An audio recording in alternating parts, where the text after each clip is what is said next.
আচ্ছা, আমাকে একটা কথা বলো, পুরুষ কিসে আটকায়? রূপে আটকায়, গুণে আটকায়, মায়ায় আটকায়। আসলে পুরুষ আটকায় কিসে? এক দেশের এক রাজা ছিল।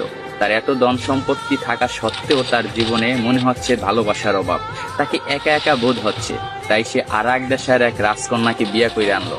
বিয়ে করে আনার পরও তার মনে হচ্ছে তার জীবনে ভালোবাসার অভাব।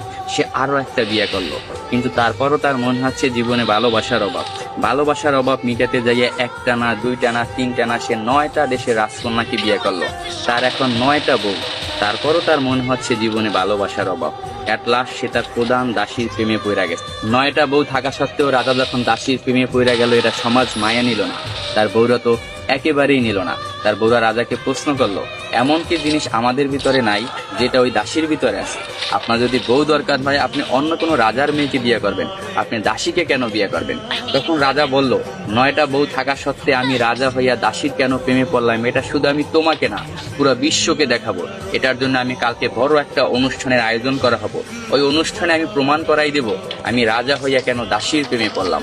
পরের দিনকে একটা বড় অনুষ্ঠানের আয়োজন করা হলো। ওই অনুষ্ঠানে 10টা থালা ছিল। 10টা থালা 10 রকমের সম্পদ দিয়ে ভরপুর ছিল। কোনোটায় টাকা, কোনোটায় সোনা, রূপা, হীরা, মুক্তা ইত্যাদি ইত্যাদি দিয়ে 10টা থালা ভরপুর করা হয়েছে।